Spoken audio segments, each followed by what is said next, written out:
Photo முடிச்சிட்டிங்களா? மக்கள் தேச கட்சியினுடைய கோவை வடக்கு மாவட்ட செயலாளர் தம்பி கோட்டை அன்சாரி அவர்களுடைய நரசிங்க பாளையம் கிளை அலுவலகத்தை இன்று திறப்பு விழா நடந்துள்ளது. மக்கள் தேச கட்சி பட்டியலினத்திற்கு மட்டுமல்லாமல்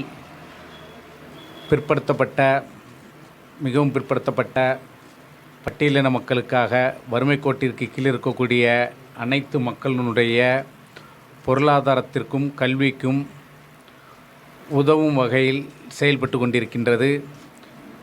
இந்த பகுதியினுடைய அலுவலக திறப்பானது நிச்சயமாக வறுமை கோட்டுக்கு கீழே இருக்கக்கூடிய மக்களுக்கு மக்கள் தேச கட்சியினுடைய தொண்டுகள் சிறப்பாக இருக்கும். ஜெய்பீம்.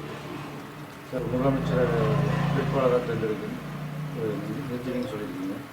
அது தமிழ்நாட்டில் இப்போ இந்த சினிமா துறையில் எடுத்துக்கிட்டாலும் பட்டியலினம் சார்ந்த கதைகள் படம் தான் ஓடுது. அதேபோல் இனி வருங்காலத்தில் தமிழகத்தில் 25% மக்கள் பட்டியலினத்து மக்கள் இருப்பதனால் பட்டியலினத்து மக்களை முதல்வராக்க வேண்டும் என்று அனைத்து அரசியல் கட்சிகளும் எங்களுக்காக குரல் கொடுக்க ஆரம்பித்துள்ளார்கள். நிச்சயமாக.